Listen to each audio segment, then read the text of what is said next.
let's get underway because we want to stay true to the hour presentation. Thank you for investing the time to listen in on our presentation on how healthy is your bookkeeping. You're currently listening to Mark Hand speaking. I'm the Director of Tactica Partners. We're a small, medium-sized business accounting firm looking after small, medium-sized businesses in tax, compliance, bookkeeping and a whole range of business development and acceleration services. With me today is our in-house bookkeeping expert, Tony Brunsgaard. Tony, would you like to just tell us a little bit about yourself? Thanks, Mark. I've been with Tactica Partners now for 6 to 7 years. Prior to that, I've got a finance background. I've been doing bookkeeping for a little bit longer than that.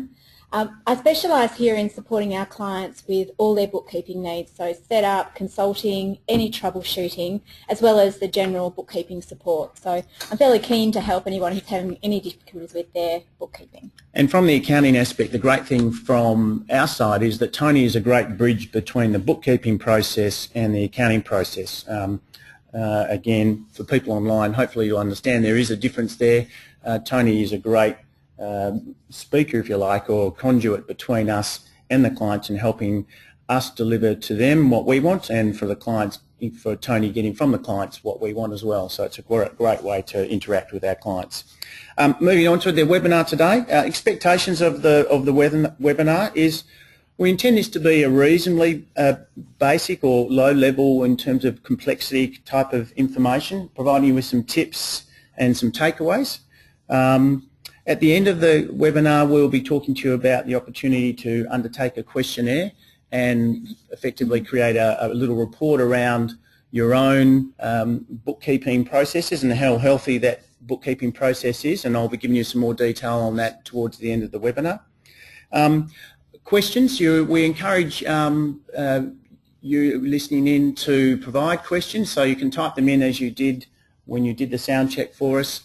Type in any questions as you go along. We will try and endeavour to answer those questions as we're going through the webinar, or if we can't answer the question at the time that we're actually discussing things, that we will answer them or endeavour to answer those questions at the end. So let's launch into things. Tony, if you'd like to kick us off with the 8 bookkeeping commandments. Right, thanks, Mark. So today we'll be looking at 8 of the core elements in your bookkeeping process. So this is by no means exhaustive. There are a lot of elements to the bookkeeping from front end right to the end for end of year. So we're just basically covering off on 8 of the core elements that we think if you action these effectively, you'll have a fairly healthy bookkeeping system. I will add that we are making the assumption at this point that everyone's operating with an accounting system. So whether that be MyOb or Xero or QuickBooks or some form of accounting system. So if you're not operating with an accounting system and you are managing a small business, I would suggest that transition is very important. Okay, our first item is bank reconciliation. So what does bank reconciliation mean? Essentially that's a cross-match of transactions between what's going through your bank and what's going through your bookkeeping system. So a tick-off of transactions, if you like. So the fundamental purpose is to make sure that your balances match between your bank account and your accounting system, that you've captured all the transactions, you know, where your money's going and where your money's coming from, and it identifies any discrepancies that may be in your system. So any duplications or any amount variances in your transactions, if there's a difference between what's in your accounting system and what's in your bank, you're going to pick that up through this process. So it's a very important checkpoint and it ties up all your loose ends, verifies the accuracy of your information in your bank accounts to your accounting system, and you can pick up any unauthorised transactions. If something has slipped through your bank that you weren't aware of, you'll pick that up during this process. So the consequences of not doing your bank reconciliation on a regular basis is firstly your inaccurate reporting. So if you are looking at the flow of income and expenses through your business, if there are stale or incorrect transactions sitting in your bank account and it hasn't been reconciled, clearly those reports will be inaccurate. You'll have overstated expenses, so due to incorrect entries, that'll have a direct impact on your reported profit, and by the same token, overstated income will cause inaccuracies in your profit and loss, and therefore your business reports will be incorrect. And Tony, just while you're talking there, obviously we're going to talk about some deeper accounting processes, but obviously inaccuracies then can filter all the way through to things like KPIs, those sorts of key measures that businesses might be tracking. And obviously this is the foundation block for everything upon which a business reports and benchmarks itself and compares itself to the marketplace and understands where its strengths are and where its weaknesses are. So it really is fundamental. It sounds obvious, but it's amazing to us the number of people in small business in particular that perhaps don't dedicate enough time to the bookkeeping function and this very basic core element of the bookkeeping function. Absolutely. Another offshoot from that too is of course GST, which is a very important reporting element for all small businesses to the ATO. If your bank reconciliations haven't been completed and you have got erroneous transactions in there, you could be over-reporting or under-reporting on GST, and you don't really want to be in either position. So the flow-on effects are extensive, as Mark has indicated also. So we have an example.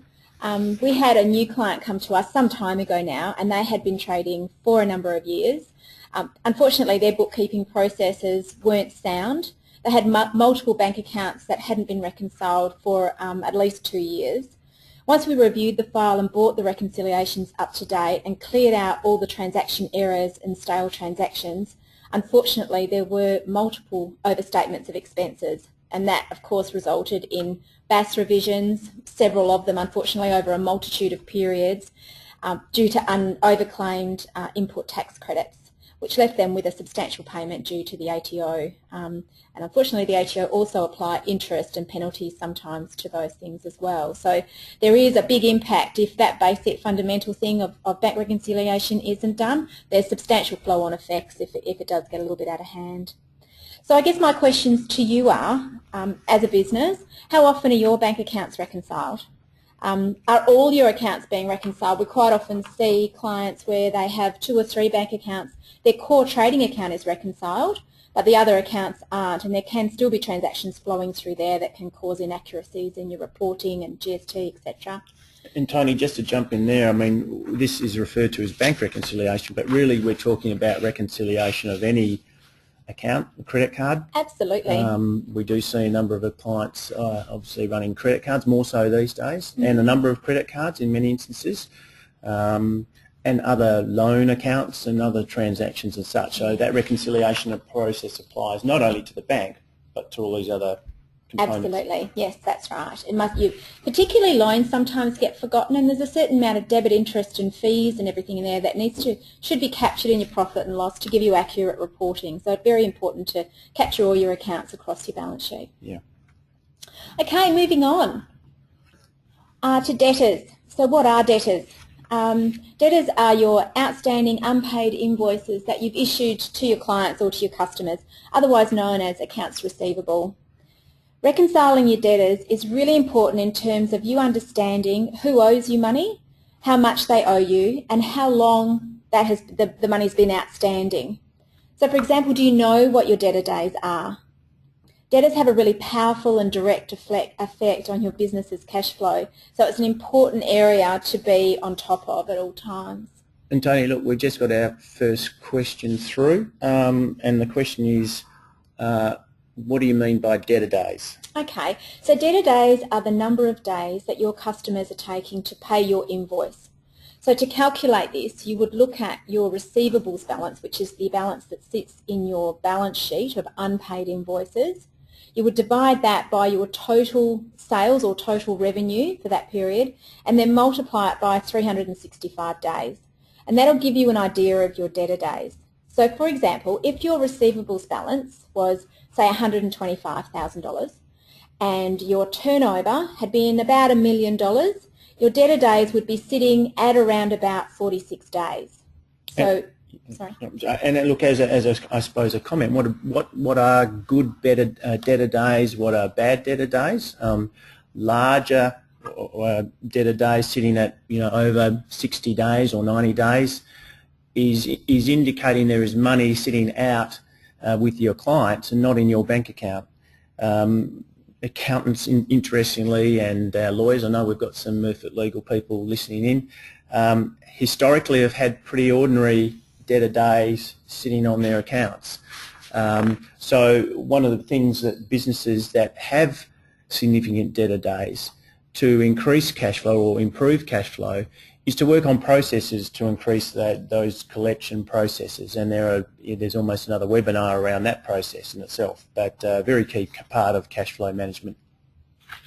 Absolutely, that debtor process is so important. So in terms of your debtors, how long is it taking you to follow up your debtors once the due date on that invoice passes? In fact, do you even have a due date on your invoices? We see a lot of invoices come out and they don't have a due date on them. So clients and customers aren't really familiar with what the credit terms are or understand their obligation in terms of paying that invoice. Do you have a documented process in place for following up your debtors? Is there consistent follow-up is the key to getting your receivables paid sooner, reducing your debtor days, but also educating your clients and your customers on your credit terms and understanding that as soon as they slip over those terms, they will be getting a call. I think that's a very important part. I know from our experiences, I think we've got a reasonably robust debtor collection process.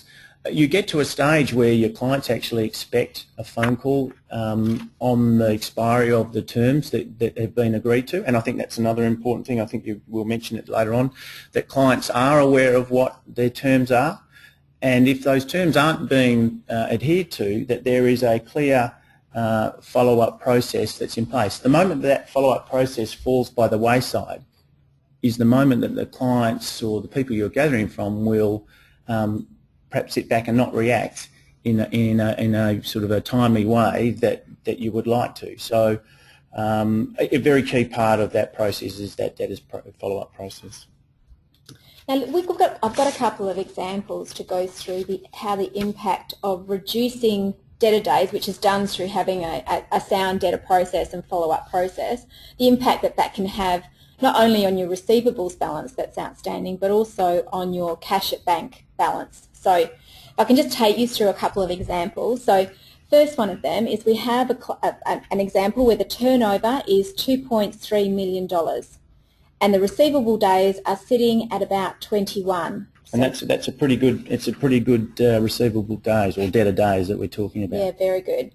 So their receivables balance is sitting at about $131,000. So that's $131,000 of outstanding invoices over a turnover of 2.3 million.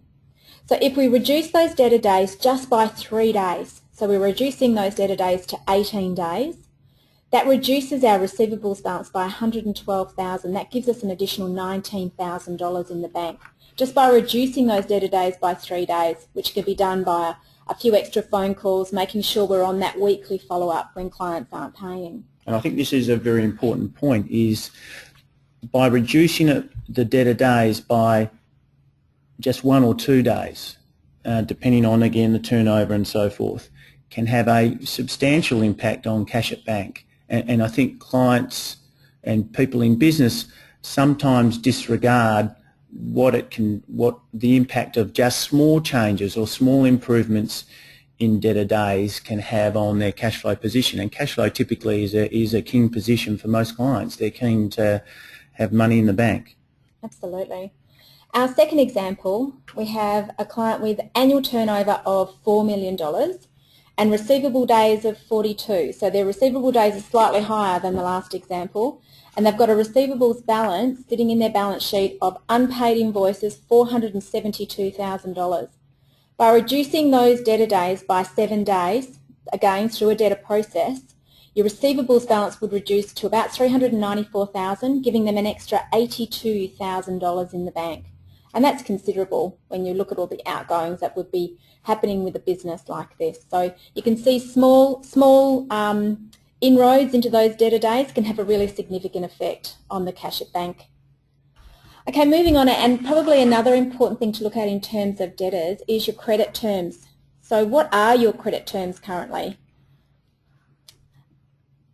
Are your clients clear? Are your credit terms clear on your invoices, and are they understood by your customers? And do your credit terms meet the needs of your business? So if your credit terms are 30 days, but your supplier's credit terms are also 30 days, is that working for your business in terms of the flow of cash? Or could we be looking at reducing those debtor days slightly to bring that cash in a little bit sooner so that you can meet your obligations? That's just something to think about in terms of credit terms. I think sometimes small business people are a little afraid to change their credit terms, to reduce from a normal of 30 days to 14 days or something along those lines. In many instances, it's really an education process if that is a decision that's the business has taken upon itself to follow through with.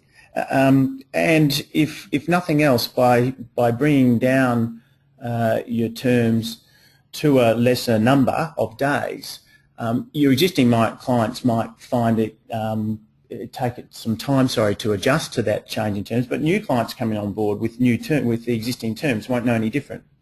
And so you can also see a gradual improvement over time as new clients come on board and get used to the terms, and then if you follow the process, then that can be significant to the cash flow position of the business.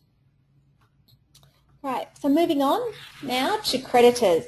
So what are creditors? So creditors are the money that you owe to your suppliers or service providers, otherwise known as accounts payable. So again, this reconciliation is really very important so that you understand who you owe, how much you owe them, and when you need to pay your suppliers, particularly if you're managing a tight cash flow situation. The importance of understanding and reconciling your creditors is to understand your financial commitments to your suppliers.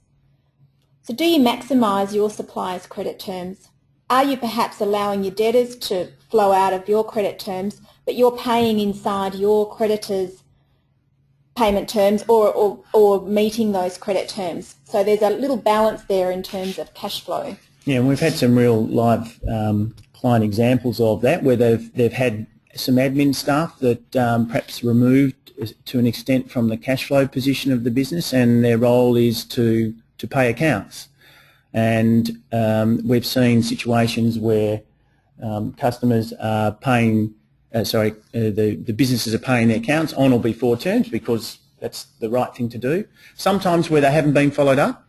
And I suppose my tip here is in some instances where what we've just talked about with debtors isn't being practiced, where you're dealing with suppliers that perhaps don't provide that follow-up process, is to utilise that opportunity to maybe stretch the terms a little bit. That needs to be, I suppose, put it next to the client relation or the supplier relationship. But in some instances, just by getting an extra 2, 3, 4, even 5 days or more out of the creditor terms can have, again, the significant sort of impact that we were talking about when we were talking about the reduction in debtor days. So if you were able to combine a reduction in debtor days and a slight increase in creditor days, combining those two together can actually lead to a sort of a more substantial impact in terms of cash it back. Great, thanks Mark.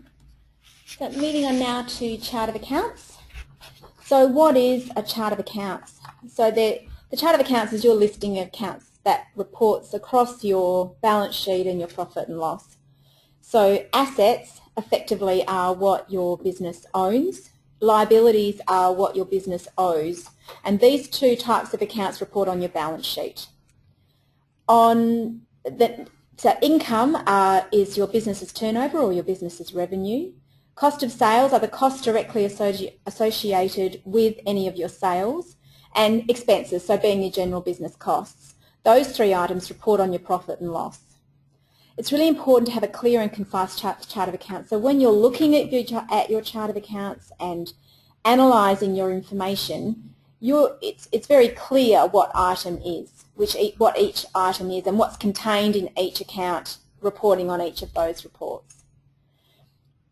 Your chart of accounts should be relevant to your type of business. I see quite often there's a cluttered chart of accounts because there's a whole lot of accounts on there that are never used because they're not relevant.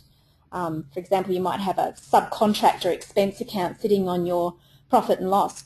If you don't use subcontractors, don't have it on there. Only have accounts in your chart of accounts that are relevant to your business and that you are using. And clear account descriptions make for meaningful reporting. So if it's telephone, specify telephone office, telephone mobile, telephone home, whatever the case may be, so that you can clearly see where the expense is heading, and it's much easier to monitor things that way, and much easier if you're applying budgets to any of those items. The accounts should be grouped or in alphabetical order. So for example, on your balance sheet, you would group all your assets together, so everything you own, so you'd group your computers and your property and those sorts of things all together. And then under that you would group all, in your liabilities, you would group all your loans together, so that it's very clear that the different types of assets and the different types of liabilities are all grouped together. And then in your profit and loss, you'd alphabetically list those accounts, so it's really clear. You can very easily find something because it's all in alphabetical order, just to make it a bit neater and a little bit tighter. A very important aspect, which a lot of people don't necessarily do in their accounting system, is making sure that your accounts are coded correctly for GST. So if it's an expense item, other than perhaps bank fees, it should have GST accruing on that account. As transactions are applied to it, the GST will automatically apply. However, in things like loans or bank accounts, the GST shouldn't automatically apply. So they should be coded differently. So it's important, particularly as we move into a bank feed process, which we'll cover later, when transactions are automatically being coded, that GST coding is very important, so to get that consistency and accuracy in reporting. And it's one of the things that we see from the accounting side when we're completing the financial accounts and tax returns for clients, where GST has been incorrectly allocated through the management accounts. There can be a lot of reconciliation work to go back through the year to find out where the significant differences lie, and that can blow out not only the accounting costs, but it also may mean that the BAS reporting is then shown to be inaccurate, and there could be payments going back to the tax office with, again, penalties, interest and so forth. So it's a very important part of it. And how your accounts are allocated is very important in terms of your report accuracy. So it's essential to ensure that the different types of accounts are set up correctly and report accurately in your financial reports. For example, if we set up a bank loan is a liability and should sit in the balance sheet, and it has a credit balance. If accidentally that bank loan is entered as an income account, it still has a credit balance, but it will report incorrectly in the profit and loss and income, which will significantly distort the accuracy of the profit and loss. And I have occasionally seen that where bank accounts have been put in as income accounts or vice versa, and it just distorts everything. So very important that your assets and liabilities and equity accounts all sit in your balance sheet, and income and expenses and cost of sales sit in the profit and loss, to make sure that your reports are accurate. So again, I have questions for you. How clear are your chart of accounts? Are all your assets and liabilities captured in your balance sheet? Are all the descriptions on your expense accounts concise and clear? If you were looking at that, do you know exactly what would be contained in those accounts? And for the bookkeeper, much easier if it's very clear what each account relates to. Okay, that flows on to our financial reports. So we've covered a little bit on the balance sheet and the profit and loss, but really looking at analysing that data as you receive it. So how often are you looking at your balance sheet and your profit and loss? Anything more than or anything less than monthly means you probably not looking at them regularly enough to keep a handle on what's happening. So monthly balance sheets and profit and loss, once all the reconciliation process has been finalised, I would see it as being very important in a healthy bookkeeping system. And it's interesting to me, I suppose, to know that many businesses don't actually sit down and review their monthly accounts, or often don't produce monthly accounts for whatever reason. So I find it surprising and worrying in some instances that businesses may be living on just having an understanding of what their bank account looks like, but are not over or across exactly what their balance sheet and their profit and loss looks like on a regular account, and in particular to how that sits against a budget, which Tony's now just going to touch on. So in terms of monitoring how your business is progressing through the financial year, I think it's really quite important to have a budget of where you see things are heading, and then reporting on the budget versus the actuals of what's happened in that period. So do you have a budget in place, and are you monitoring those results according to that budget? Because we can all have in our head how we think things are going, but seeing it in black and white in very detailed budget versus actuals reporting is very, very helpful. You can see where you may have trouble spots, you can see where you've got blowouts, you can see where your income isn't quite up to where we thought it would be. What can we do about that? How can we look at improving that side of things? So really important that we're looking at monthly reporting to see how the business is tracking. And Tony, in your experience, what would you say would be as a ballpark percentage of the number of businesses that you come across that run budgets? I actually don't see many small businesses. I think they have an idea of a budget. Obviously they have a plan for the year, but in terms of putting that into the accounting system and physically reporting on that budget, very, very few small businesses. Yeah, that would be our experience too, yeah. Okay, payroll. So what number commandment is this now we're up to? Number 6? Our 6th commandment. Our 6th commandment. So payroll is a huge area, and we're only going to touch on a couple of points. This is obviously, as all of you would know if you are employers, there's a huge amount of information that we could share in terms of payroll. So we're really just going to touch on a couple of issues, being your obligations. So are you fully aware of your obligations as an employer? So in terms of bookkeeping, are you ensuring that you're withholding the correct amount of PAYG for your employees? Do they have help debt? If they're over the threshold where they're required to make help debt repayments, are you ensuring that they are deducted with the frequency of the wages being paid? Are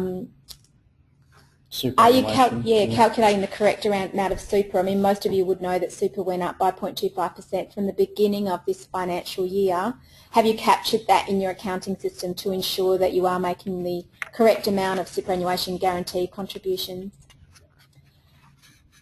Are you paying your employees in accordance, if they have an award, if they do fit into an award, are you paying in accordance with that award, including any penalty rates, etc.? We have seen a few examples where clients aren't fully across the modernised award system and how that affected the award payments and the penalty rates over that transitional period, which I think is finished now, but very, very important that you're across that in terms of industrial relations. Leave accruals. Is your system calculating your leave accruals correctly?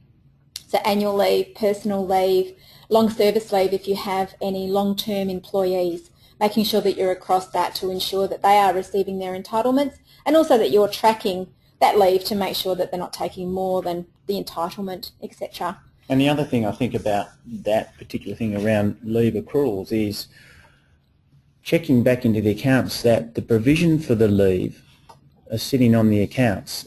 We consistently see businesses, small businesses and large businesses who have significant staff with generally significant annual leave entitlements or long service leave entitlements yet to be paid, accruing in maybe a worksheet or a spreadsheet off the accounts that hasn't been brought into the accounts, and that's important when leave is actually taken, so that there aren't big impacts on the P&L or an additional expense being brought to account. In terms of employment contracts, so do we have employment contracts in place for employees, or do you have employment contracts in place for your employees?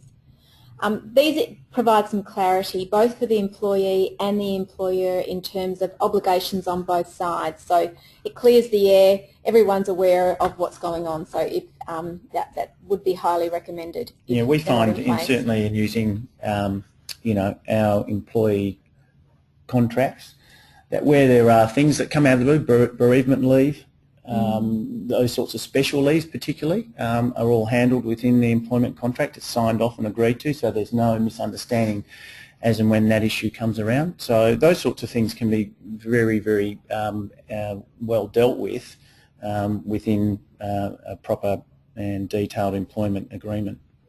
Cool. And are you familiar with the modern award system? So if you're a business that does fall into that modern award system, are you familiar with the award and how that applies to your business and to your employees? And also the national employment standards. It's very important to be familiar with those as well.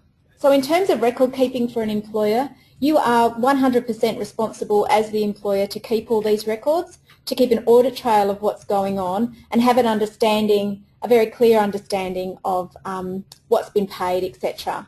So is your accounting system set up correctly to report items such as PAYG and superannuation correctly? So on an annual basis, are you updating your tax tables and superannuation percentages if that's applicable? You should be prompted by your accounting system, but if you're not, it's very important to have those processes in place to make sure that you are picking up any changes that applies for the new financial year. And are your superannuation payments being recorded correctly via your accounting system to provide an audit trail? In the unfortunate event of an audit, you are able to monitor what's happening there in terms of payments.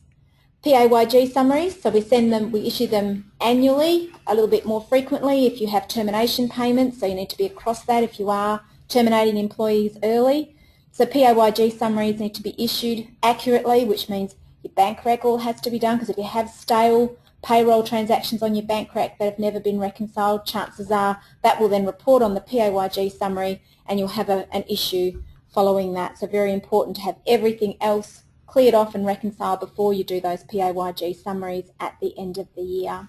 And Tony, we just got another question coming through. And it says, what are the national employment standards? Okay, the national employment standards are, they are 10 minimum employment entitlements that have to be provided to all employees, regardless of where they're working or who they're employed by. These are the 10 minimum things. So it talks about maximum weekly hours, requests for flexible working conditions, parental leave, annual leave, personal leave, community service leave, which some people may not be aware of, the application of long service leave, working on public holidays, notice of termination and how that works, and then the Fair Work information statement, which we should be providing to all employees as well. So that can be accessed on the Fair Work website. So if you haven't gone through and read and familiarised yourself with those national employment standards and you are employing, I would suggest that would be a good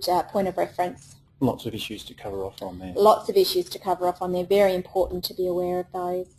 And last issue in terms of payroll is payroll tax.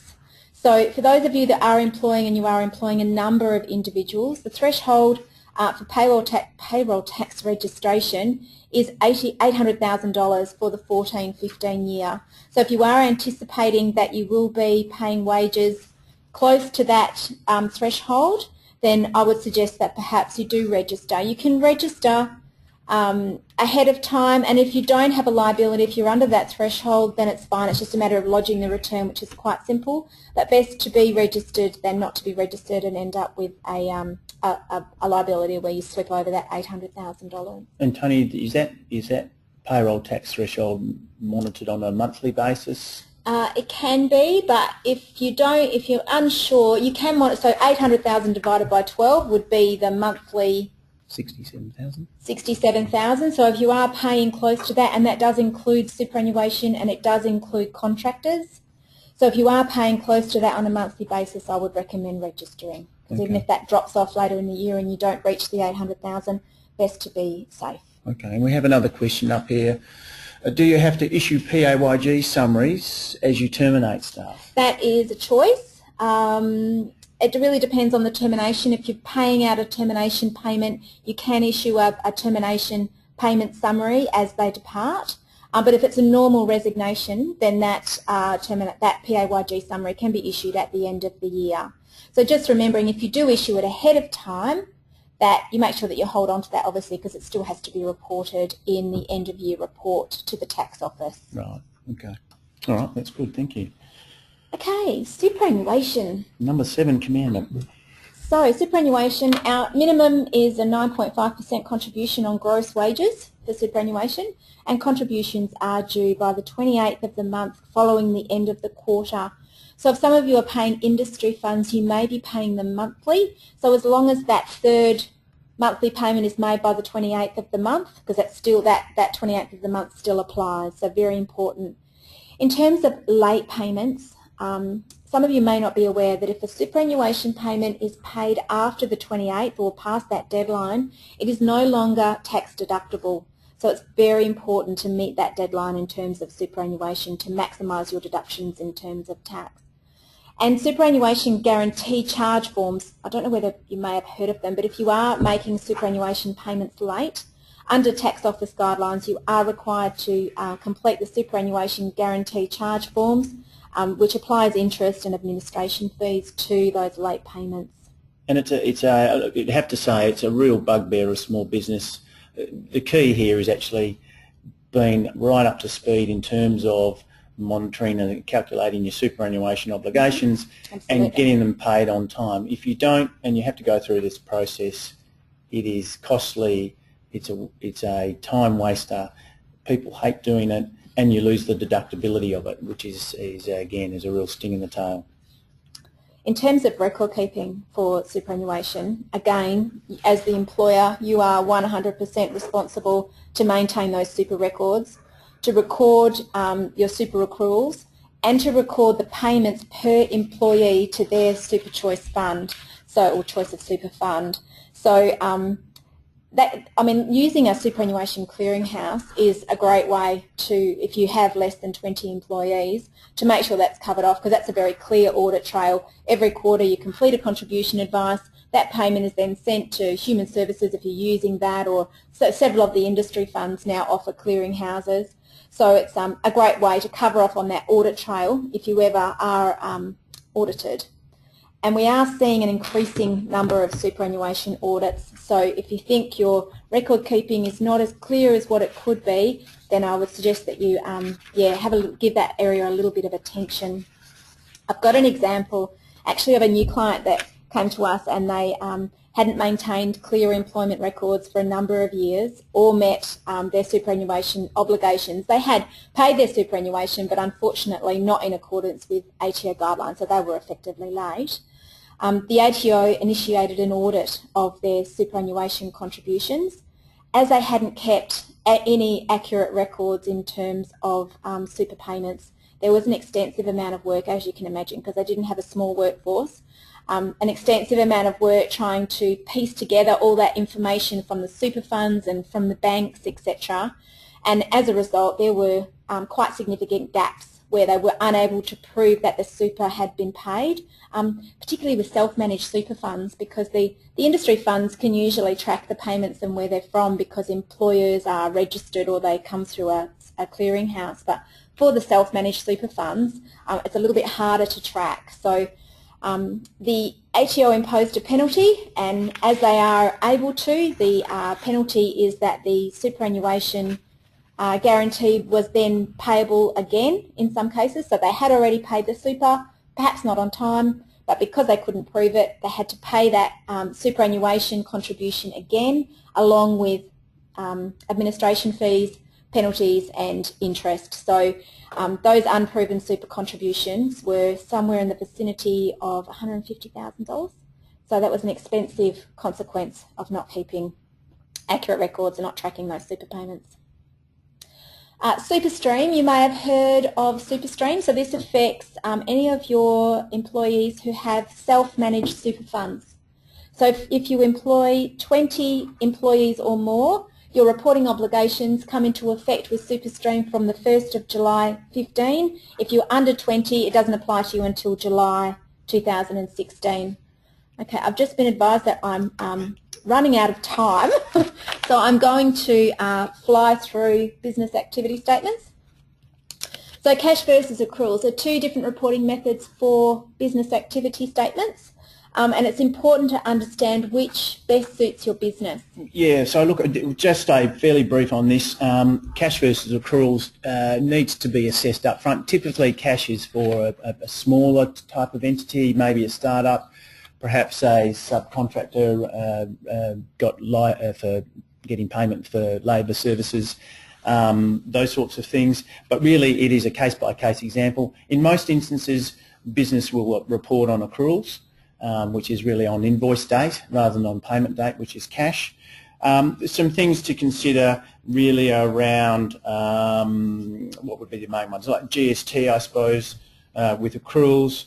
GST is on sales as payable at the time of invoice. However, if GST is paid on purchases, they can be claimed at the date of the invoice, which can sometimes be advantageous. So you have to look at the nature of the business, what they're doing, how they're invoicing, how they're receiving their money, to try and make a decision on that.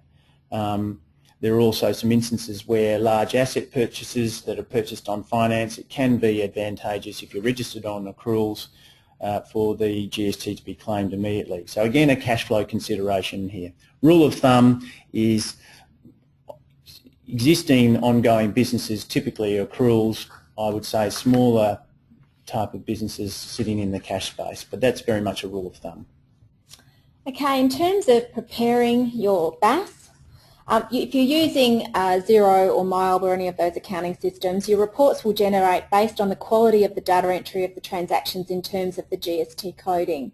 So it's really important to ensure the coding is correct prior to preparing your BAS.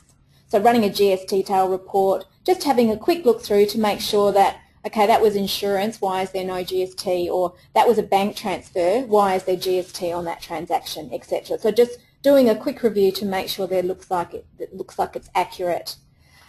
We had an example where a client was paying GST on money that was being transferred in and out of the account via a drawings account, which significantly distorted the BAS. So just be aware to make sure that the GST looks reasonable on your transactions. And then reconciling whatever you're lodging on your BAS, make sure it reconciles back to your GST paid and collected that's on your balance sheet.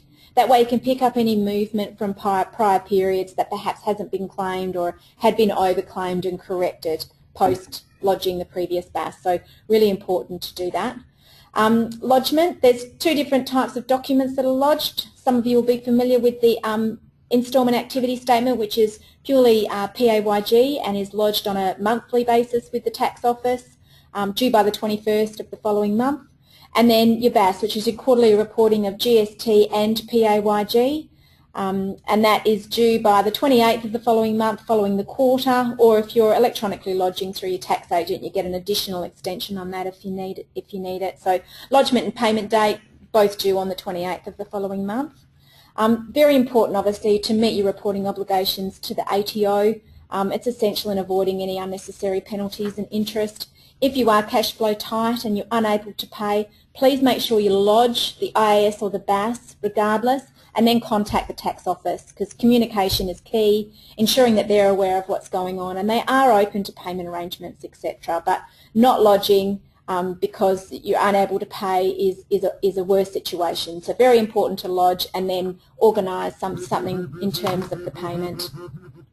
Yeah, and look, I would just add to that to say that in the event of struggling with payment, you're always, or typically always, much better getting on the front foot and talking with the tax office, or at least talking with your tax agent or accountant to make those, or have those discussions with the tax office on a proactive basis rather than a reactive basis. You will generally find that the position from the tax office is a much fairer and generous position than the latter. Okay, now consequences of not following the 8 commandments. What are they? So our ATO implications, obviously we've covered off on penalties and interest, so and the tax office are getting tougher with this, and it is getting harder to have penalties and interest remitted. But if you do incur penalties and interest, please be open to contacting them, because if the amounts are paid, they can be open to remitting that interest. So the tax office is getting tighter with debt. They're looking, we've received in recent times garnishing notices advising that, because we are aware the tax office knows what's in our bank accounts, so they are garnishing funds from bank accounts if there is outstanding debt. So that takes away your control of your cash flow. So very important that if you do have debt, you are talking to the tax office. They won't issue a garnishing notice if there is a payment arrangement in place and if you haven't defaulted on that payment arrangement. Audits, we're seeing increased audit activity from the tax office. We use an audit insurer, and their latest newsletter indicates that overall there's been a 13% increase in audit activity, which is quite significant.